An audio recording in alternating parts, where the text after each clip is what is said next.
Assalamu alaikum students, Abdurrahman is here. In today's session we talk about the web vulnerabilities.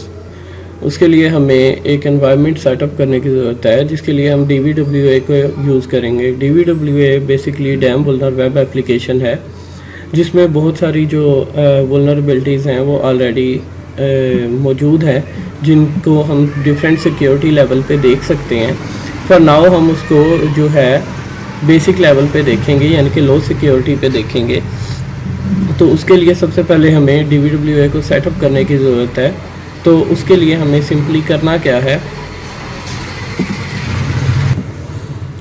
हमें सबसे पहले DVWA को download करना होगा। तो DVWA को डाउनलोड करने के लिए हमें सिंपली क्या करना है कि अपने ब्राउज़र को ओपन करना है, और ब्राउज़र को ओपन करने के बाद आप सिंपली गूगल की तरफ नेविगेट करेंगे। सो here we have google.com, DVWA search करेंगे। यहाँ पे आपको ये सोर्स फोर्ज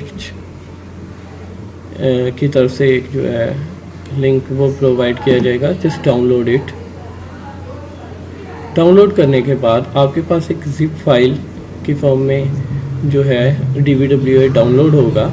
तो आपने क्या करना है, इस जिप को एक्सट्रैक्ट करना है। किस तरह से करना है वो आगे देखते हैं। First of all we have to download this one.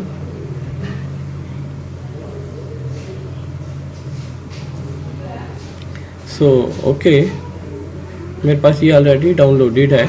तो जब ये हमारे पास डाउनलोड हो जाएगा, आफ्टर डाउनलोड हमारे पास यहाँ पे जो है DVWA ये डाउनलोड हो चुका है। तो अब हम क्या करेंगे, सबसे पहले जिप फाइल को एक्सट्रैक्ट करेंगे। ये हमारे पास डाउनलोड हो चुका है। जस्ट हम क्लिक करेंगे, ठीक है, और क्लिक करने के बाद हम एक्सट्रैक्ट हेयर पे क्लिक करेंगे। तो यहाँ पे ये हमारे पास DVWA डाउनलोड हो चुका है। अब क्या करेंगे, सिंपली इसको रीनेम करना है। रीनेम करने के बाद हम यहाँ पे इसको नाम देंगे DVWA। अच्छा, दूसरी चीज़ जो हमें रिक्वायर्ड होगी वो होता है हमारा XAMPP। अब XAMPP हम की इंस्टॉलेशन किस तरह से होती है, XAMPP को किस तरह से यूज़ करते हैं, हम इसको प्रीवियसली भी डिस्कस कर चुके हैं। XAMPP को डाउनलोड करने के लिए आप यहाँ पे जा सकते हैं। फर्स्ट ऑफ ऑल आपके पास XAMPP इंस्टॉल होना चाहिए। तो XAMPP बेसिकली हमें जो है वो PHP से रिलेटेड जो टेक्नोलॉजीज़ हैं, जो वेब पेजेस हैं, उनको रन करने के लिए हमें एक लोकल होस्ट प्रोवाइड कर देगा जिसको हम फर्दर यूज़ कर सकते हैं। बेसिकली अगर सर्वर की बात करें तो हर सर्वर की एक जो है अपनी वो वेब डायरेक्टरी होती है। जैसे अगर हम XAMPP सर्वर यूज़ कर रहे हैं, ठीक है, तो XAMPP की बेसिकली जो वेब डायरेक्टरी है वो XAMPP htdocs होती है। XAMPP हमारे पास स्टार्ट हो चुका है, तो हम सिंपली XAMPP को डाउनलोड करेंगे। XAMPP को डाउनलोड करने के बाद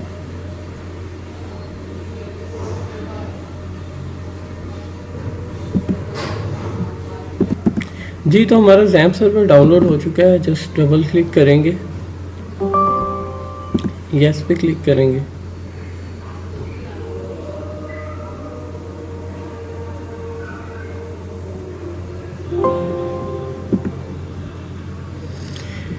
वार्निंग जो आएगी इसको इग्नोर करेंगे।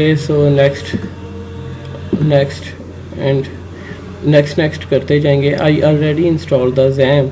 तो जब XAMPP आपके पास इंस्टॉल हो जाएगा कम्प्लीटली, जस्ट आप you click on next and so on, तो XAMPP आपके पास इंस्टॉल हो जाएगा। आई ऑलरेडी इंस्टॉल XAMPP, इसलिए वो मुझे कह रहा है कि सिलेक्टेड फोल्डर एम्प्टी नहीं है। तो जिन लोगों के पास पहले ही इंस्टॉल है वो इंस्टॉल बेशक ना करें, अदरवाइज़ XAMPP को इंस्टॉल कर लें। और एक छोटा सा एडिटर आपको मिलेगा, ठीक है, ये काफ़ी हेल्पफुल रहता है एडिट करने में वेब पेजेस को। और बहुत लाइट वेट सा एडिटर है जिसको हम नोटपैड प्लस कहते हैं। तो नोटपैड प्लस को आप यहाँ से सिंपली डाउनलोड कर लेंगे। और जब आप नोटपैड प्लस को डाउनलोड कर लेंगे, तो नोटपैड प्लस को डाउनलोड करने के लिए यहाँ पे आप notepad++.org की तरफ नेविगेट कर सकते हैं और यहाँ से आप नोटपैड प्लस को डाउनलोड कर सकते हैं।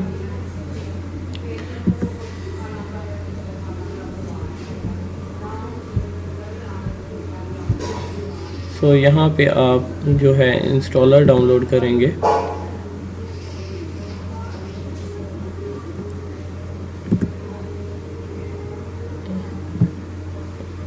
This one is only for 436 MBs, 4.436 MBs। बिल्कुल लाइट वेट सा एडिटर है और ये बहुत हेल्पफुल रहेगा आपको। So let's set up DVWA। जैसे ही हमारा Notepad++ डाउनलोड होता है तो फर्स्ट ऑफ ऑल हम इसको भी इंस्टॉल कर लेंगे। तो अब हमारे रिक्वायर्ड जितने प्रोग्राम्स थे वो सारे इंस्टॉल हो चुके हैं। तो जब हमारे सारे रिक्वायर्ड प्रोग्राम्स इंस्टॉल हो जाएंगे सो यहाँ पे Notepad++ है, हम सिंपली इसको भी इंस्टॉल कर लेंगे। तो इसको इंस्टॉल करने के बाद Notepad++ हमारे पास इंस्टॉल हो चुका है। सो जो जिप फाइल हमने एक्सट्रैक्ट की थी, सो मूव ऑन करते हैं हमारी फाइल की तरफ। तो यहाँ पे अगर आप देखें तो यहाँ पे आपको जो है वो फाइल जो हमने डाउनलोड की थी और एक्सट्रैक्ट की थी और उसको रीनेम कर लिया था DVWA में, इसको हम सिंपली क्या करेंगे, यहाँ से कॉपी कर लेंगे। यहाँ से कॉपी करने के बाद फाइल को कॉपी करने के बाद आप एक एड्रेस पे नेविगेट करेंगे जो सिंपली एड्रेस आपका होगा सी में जैम्प में htdocs। बेसिकली जिस तरह हम बात कर रहे थे कि हर सर्वर की एक जो है वेब डायरेक्टरी होती है, तो जैम्प सर्वर की वेब डायरेक्टरी है ज़ैम्प htdocs में सारी जो वेबसाइट्स हैं, जो वेब पेजेस हैं, वो बेसिकली डिफरेंट वेबसाइट से रिलेटेड। अभी यहाँ पे मेरे पास ज़ाहिर है मैंने कुछ जो है वेब पेजेस पहले ही इसमें होस्ट किए हुए हैं, तो आपके पास फोल्डर में कंटेंट डिफरेंट हो सकता है, लेकिन आपने सिंपली क्या करना है, ज़ैम्प और htdocs में आके आपने पेस्ट कर देना है DVWA को।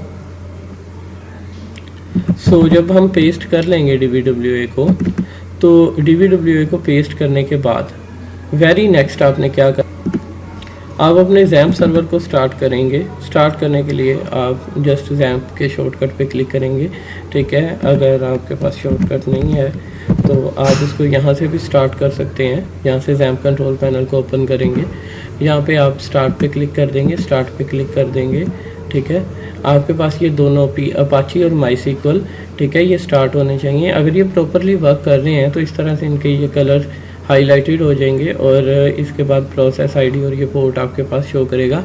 इट मींस कि आपका जो ज़ैम्प सर्वर है वो स्टार्ट हो चुका है और स्टार्ट बटन स्टॉप में कन्वर्ट हो जाएगा और यहाँ पे लॉग में कोई भी एरर आपको देखने को नहीं मिलेगा। अगर यहाँ पे आपको कोई भी रेड कलर से एरर या वार्निंग आती है और यहाँ पे आपको पोर्ट इनिशियलाइज नहीं होती है, पोर्ट स्टार्ट नहीं होती है, तो इट मीन्स आपका ज़ैम्प सर्वर काम नहीं कर रहा है। सो फॉर नाउ हम ज़ैम्प सर्वर को स्टार्ट कर चुके हैं। अब हम सिंपली क्या करेंगे,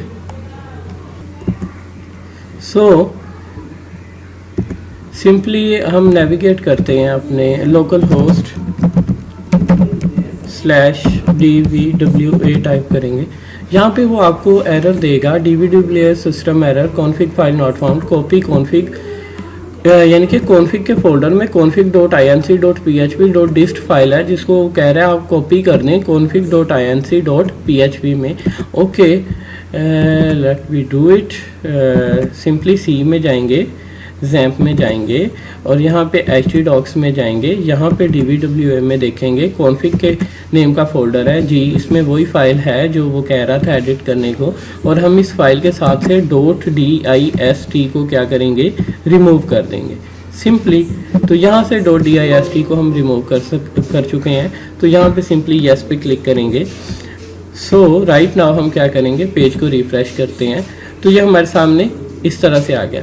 सेटअप रीसेट DB पे जाएंगे। सेटअप रीसेट DB पे जाने के बाद यहाँ पे क्रिएट रीसेट डेटाबेस का ऑप्शन है आपके पास। आप यहाँ पे क्लिक अगर करते हैं तो वो आपको कहता है could not connect to database service, please check the config file, database error, access denied for the user DVWA, local host using password yes. Password security के लिए शो नहीं किया जाता है तो उसके लिए हमेशा पासवर्ड यस होगा, अब शो होगा।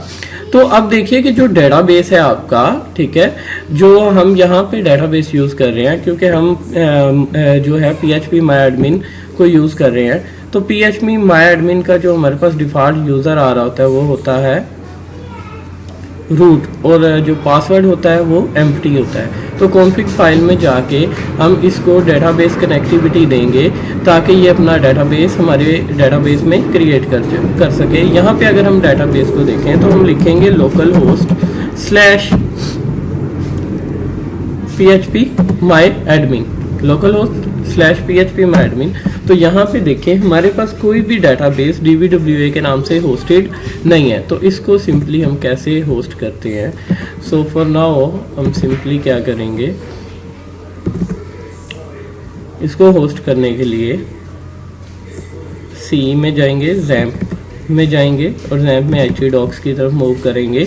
htdocs में DBWA होगा और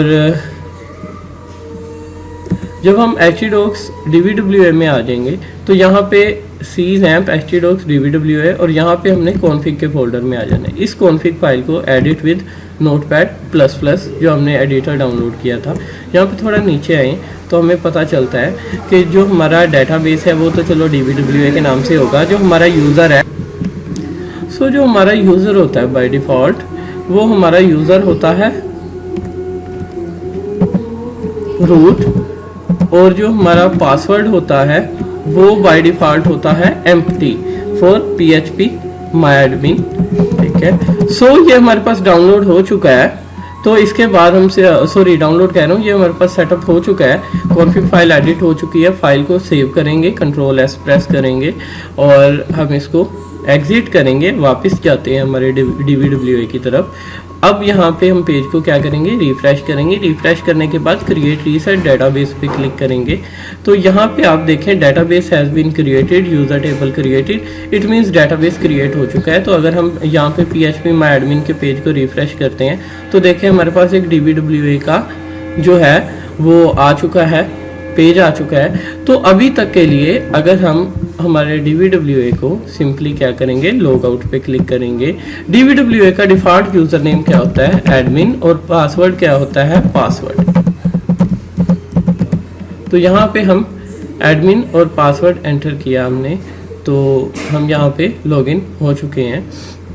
तो अगर हम यहाँ पे देखें कमांड इंजेक्शन को, तो कमांड इंजेक्शन में देखिए कि ये कोई भी वेबसाइट है। सबसे पहले हम क्या कर लेते हैं, सिक्योरिटी को लो पे सेट कर लेते हैं, सबमिट करते हैं। तो अगर कमांड इंजेक्शन को देखा जाए तो यहाँ पे बेसिकली आप गौर करें तो यहाँ पे लिखा हुआ है पिंग अ डिवाइस। ये समझिए एक वेब पेज है और इसकी फंक्शनैलिटी है जस्ट किसी भी एड्रेस को पिंग करना। लाइक मैं इसको कहता हूँ कि पिंग किसको करो, .google.com को।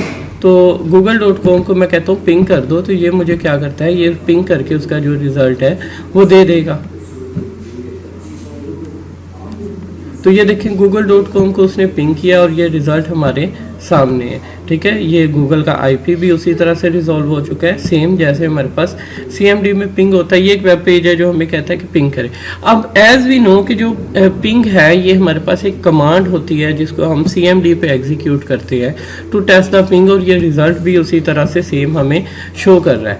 अब हम थोड़ा इवल पर्पज से इसे अगर देखें तो google.com को तो ये पिंग करेगा, साथ में अमेंड करता हूँ कि मुझे ना dir शो करवा दो, मुझे क्या करो, dir शो करवा दो। dir का मतलब है डायरेक्टरी। तो अगर तो अब ये मुझे अपने सर्वर की डायरेक्टरी शो करवा देता है। ये काम तो इसने करना ही करना है ना कि पिंग करना है, और डबल एंड का साइन अमेंड कर रहा है कमांड को कि इसके साथ मुझे ये काम भी कर दो।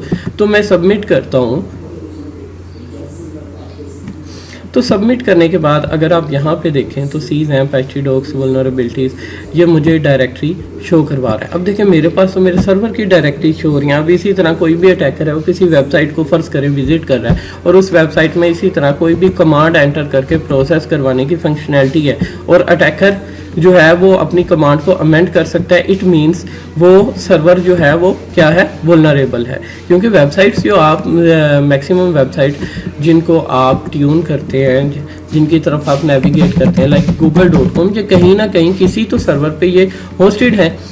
तो अब अटैकर सिंपली क्या करता है, अब देखें यहाँ पे वो चाह रहा है अटैकर के वो कहाँ आ जाए, htdocs में आ जाए। तो सिंपली देखें 1, 2 एंड 3, उसको 3 डायरेक्टरीज पीछे आना पड़ेगा। तो सिंपली क्या करता है,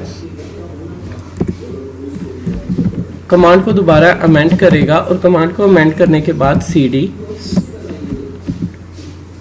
double dot slash double dot slash double dot and again double and और dir। अब देखें वो यहाँ पे कमांड का मतलब क्या बन रहा है कि google.com के बाद 3 डायरेक्टरीज रिवर्स आने के बाद जो डायरेक्टरीज हैं वो शो करवाओ। ठीक है, तो अब देखें तो यहाँ पे हमारे पास बेसिकली czamp htdocs की डायरेक्टरीज हैं। ठीक है, तो अगर हम 3 डायरेक्टरीज वापस आते हैं तो हमें सर्वर के ऊपर मौजूद तमाम जो वेबसाइट्स हैं वो डायरेक्टरीज की फॉर्म में यहाँ पे हमें नज़र आ रही हैं। ठीक है, तो हम क्या करते हैं, हम 3 डायरेक्टरीज नहीं 2 डायरेक्टरीज रिवर्स आके देखते हैं। तो यहाँ पे अगर हम 2 डायरेक्टरीज रिवर्स आते हैं तो उसके बाद हम dir करते हैं, तो इट मीन्स ये हमें हमारी जो dvwa है उससे रिलेटेड शो करवा रहा है। तो अभी किसी भी वेबसाइट को जब हम ओपन करते हैं, ठीक है, तो ये dvwa के फोल्डर में मौजूद तमाम जो डायरेक्टरीज हैं हमारे सामने लिस्ट आउट हो चुके हैं। तो कोई भी वेबसाइट है जब आप उसका लिंक या उसके होम पेज को ओपन करते हैं तो बाय डिफ़ॉल्ट वो आता है आपके पास index.php से। कहाँ से? index.php से। लाइक मैं जब लोकल होस्ट स्लैश dvwa लिखता हूँ तो देखिए लोकल होस्ट स्लैश dvwa, तो हमारे पास क्या होता है dvwa का ये इंडेक्स पेज जो है ये ओपन होता है। सो फॉर नाउ अगर हम ऐसा करें कि अटैकर जो है इंडेक्स पेज को ही एडिट कर दे, तो इंडेक्स पेज को वो कैसे एडिट करेगा? इंडेक्स पेज को वो इस तरह से एडिट करता है कि dvwa आने के लिए हमें बाय डिफ़ॉल्ट 2 डायरेक्टरीज रिवर्स आना पड़ता है। तो हम सबसे पहले कमांड अमेंड करेंगे, 2 डायरेक्टरीज रिवर्स आएंगे और इसको क्या कहेंगे, नोट पैड, और ये जो हमारे पास डायरेक्टरी शो हुई थी index.php हम इसका नाम दे देंगे नोटपैड index.php। तो यहाँ पे हम सिंपली सबमिट पे क्लिक करते हैं तो हमारे पास ये नोटपैड में ओपन हो जाएगा। अब अटैकर क्या करेगा, कंट्रोल A और यहाँ पे सिंपल एक हेडिंग दे देता है H1। ठीक है, लाइक यहाँ पे हेडिंग में क्या राइट कर देता है, हेडिंग में वो लिख देता है लेट्स सपोज सिक्योरिटी कंप्रोमाइज्ड, और यहाँ पे हेडिंग को एंड कर देता है, फाइल को सेव कर देता है। तो अभी देखिए अगर मैं local host slash so here we go, अब हम dvwa को ओपन करते हैं तो वो हमें क्या कहता है कि जो सिक्योरिटी है वो कंप्रोमाइज़ हो चुकी है। इसको मैं दोबारा से सेट कर देता हूँ। मैंने जो पहले इसमें सारा कंटेंट था वो कट किया था, मैं उसको दोबारा से यहाँ पे पेस्ट कर दूंगा ताकि मेरा dvwa जो है वो दोबारा से सेट हो जाए। सो उसको दोबारा यहाँ पे पेस्ट कर देते हैं, जो कंटेंट मैंने वहाँ से कट किया था पहले, ताकि हमारा dvwa दोबारा से फिक्स हो जाए। तो अब अगर हम dvwa के पेज को ओपन करते हैं तो रिफ्रेश करते हैं तो ये हमारे पास नॉर्मल हो चुका है। द नेक्स्ट वन इज़ हमारे पास क्या है, क्रॉस साइट रिक्वेस्ट फॉर्जरी। ये बेसिकली किस लिए है, इसमें हम क्या करते हैं, कोई अटैकर कोई भी दूसरे वेब पेज को यूज़ करते हुए आपके पासवर्ड को आल्टर कर सकता है। इसको हम लेटर डिस्कस करेंगे। तो उससे पहले हम फाइल इंक्लूजन को देख लेते हैं। फाइल इंक्लूजन को देखें कि कोई भी वेबसाइट है तो उसके डिफरेंट पेजेस होते हैं। जैसे गूगल है ना, तो गूगल में आपको गूगल इमेजेस देखने को मिलता है, गूगल वीडियोस देखने को मिलता है। इस तरह से डिफरेंट जो हैं वो आपके पास पेजेस होते हैं। या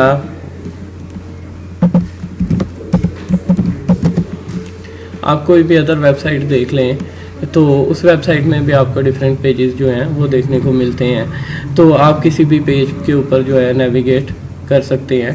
जैसे मैं ये एक वेबसाइट ओपन करता हूँ, तो इस वेबसाइट को ओपन करने के बाद हम देखेंगे इसमें डिफरेंट पेजेस जो हैं वो होते हैं।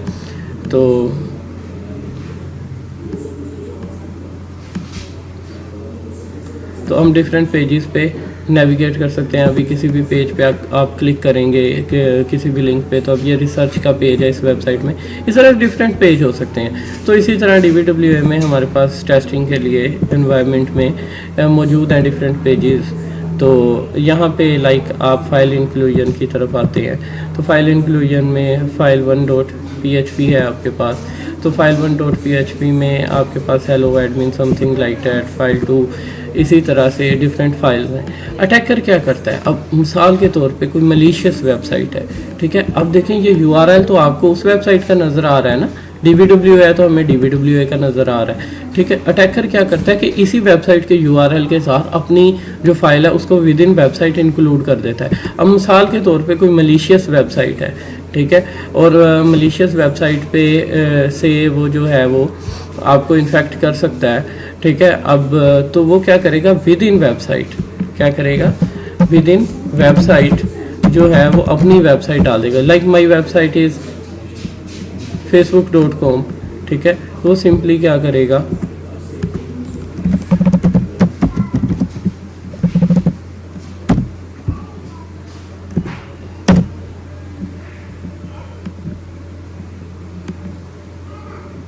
कि अपनी वेबसाइट को with in web page include कर देगा। अब देखें पीछे URL वैसे मैंने facebook.com को ओपन नहीं किया है, ठीक है, लेकिन अपने ब्राउज़र का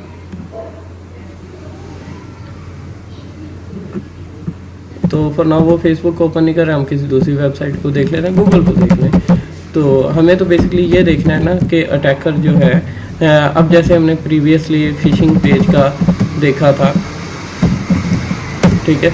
तो ये देखें कि हमारी वेबसाइट के विद इन वेबसाइट हमारा जो google.com है वो ओपन हो चुका है और URL भी सेम रहा है। इसी तरह अटैकर किसी भी वेबसाइट में अगर फाइल इंक्लूजन वल्नरेबिलिटी एग्जिस्ट करती है तो क्या कर सकता है, वो अपनी फाइल को इंक्लूड कर सकता है, ठीक है, विद इन वेबसाइट।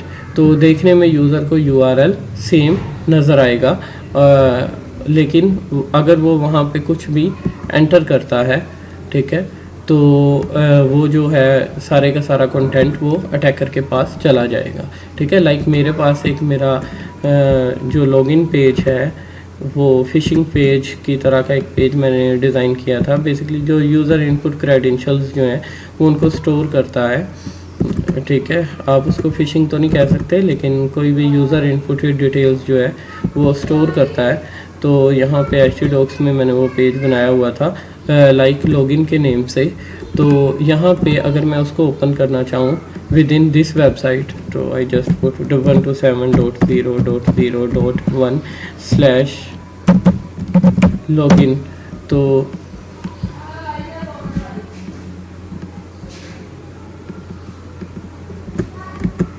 बेसिकली यहाँ पे मुझे http://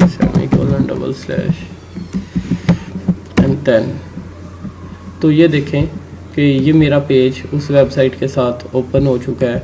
तो यहाँ पे आप देख सकते हैं ये एक छोटी सी सोशल इंजीनियरिंग आपको समझाने के लिए डिज़ाइन की गई थी। तो यहाँ पे कोई भी अगर कोई डिटेल एंटर करता है तो समहाउ वो डिटेल्स जो हैं आगे फर्दर सेव हो जाती हैं, ठीक है, हमारी इस टेक्स्ट फाइल में। तो इस तरह से जो अटैकर है वो सेम URL पे रहते हुए DBWA वेबसाइट जैसे है, ऐसे कोई भी वेबसाइट जिसमें ये वल्नरेबिलिटी एग्जिस्ट करती है, अटैकर उस वेबसाइट पे जाएगा और उसके साथ वो अपना पेज इंक्लूड करके, ठीक है, उस वेबसाइट्स के जो यूज़र्स हैं उनको सोशल इंजीनियर करके या किसी भी तरह से उनको ओवरऑल लिंक प्रोवाइड करेगा और उनसे डिटेल्स एंटर करवा सकता है, क्योंकि यूज़र को तो यही लगेगा कि मैं इसी वेबसाइट पे हूँ। जैसे हम फेसबुक को देखते हैं तो फेसबुक के कभी आप URL को देखें तो वो URL जो है काफ़ी लेंथी होता है और हम हमेशा उस URL को ओवरऑल देखते नहीं हैं, ठीक। So students, this is from my side. अपना बहुत ख्याल रखिएगा। Take care. अल्लाह हाफिज़।